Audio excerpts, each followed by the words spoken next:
There was utter pandemonium outside the university building as ambulances carted away the injured. Police have now confirmed 14 students dead, all women. Another dozen people were hurt, caught in a rampage that witnesses called a human hunt, with the gunman yelling, "I want women." Bonsoir, mesdames, messieurs. Des scènes épouvantables en fin de journée à l'école polytechnique de Montréal où un tireur fou a tué 14 personnes et fait 13 blessés. Les 14 personnes tuées sont toutes des femmes. Apparently, the gunman walked into a full classroom, about 60 people. He had a .22 caliber rifle. Some witnesses say he separated the men from the women, sent the men outside, and then started shooting. Police say after doing that, he moved into the hallways and started shooting again. The victims were found on 3 different floors. He said in French, "You're a bunch of feminists," and he started to shoot. Did he separate the men from the women? Not that we know so far. I don't know that information. And he said, all the men on one side and the woman on the other side. The guy entered the class and he asked the boys and the girl to be separated in the room. Good evening. As you know from the National, it's been a horrifying night in Montreal. A few hours ago, the peace and serenity at the University of Montreal was abruptly shattered when a gunman burst into a crowded building and went on a shooting rampage. 14 women are dead. A dozen more people are injured, many critically.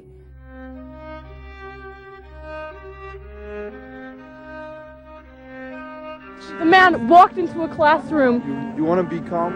Were the killings evidence of a male-dominated society at war against women, or the random violence of a madman? It's not the issue. He was maybe...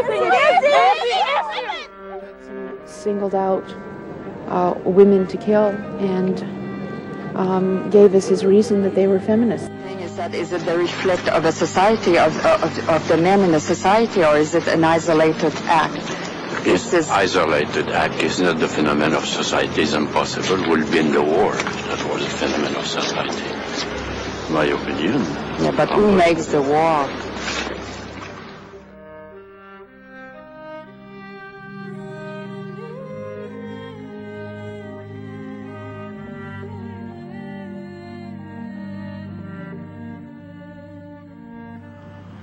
It's been nearly 2 years since Marc Lapine gunned down 14 women in Montreal. Now men in London are wearing white ribbons, and they've enlisted the support of well-known men in politics and business to their campaign.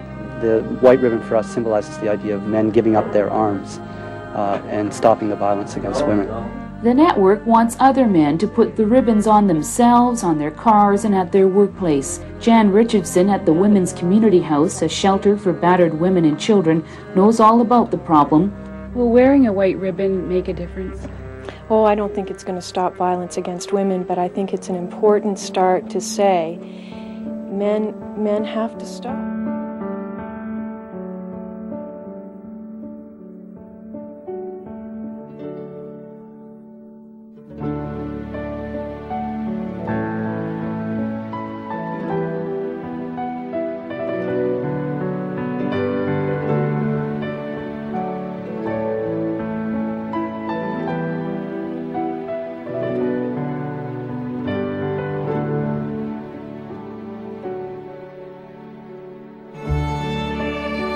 The massacre in Montreal seared the soul of this country. It also triggered a wave of gun control and forced men to confront the issue of violence against women in a way they never had before.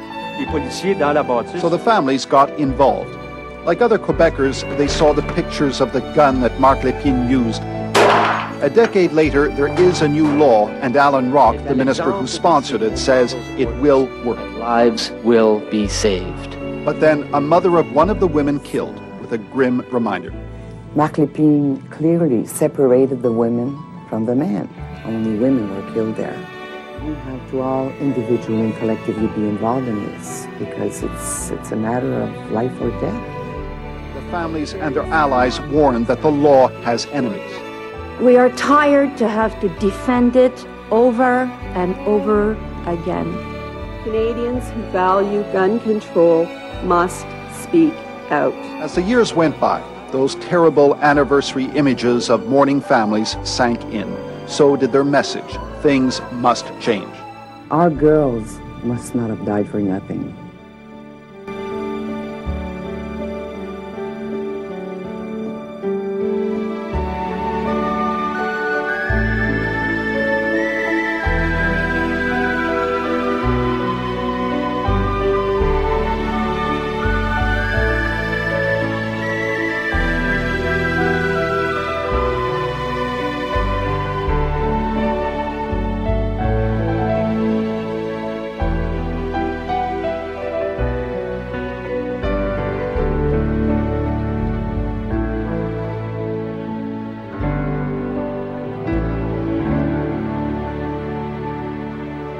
Canada's long gun registry is one big step closer to being scrapped.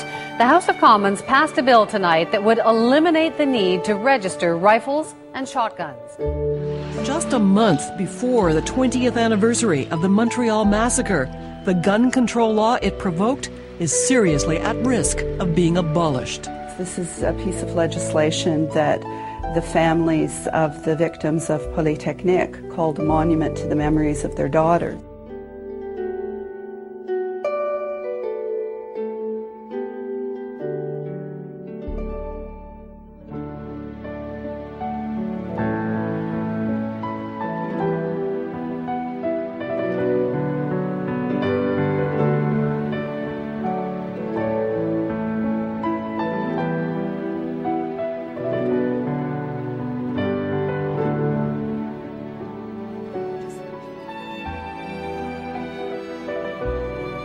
Well, I think our union took up the challenge when the Montreal Massacre occurred, and we've done a tremendous amount of education, a lot of building with the community, huge amount of effort to reduce the amount of violence against women. But, you know, the root cause is women's inequality in society.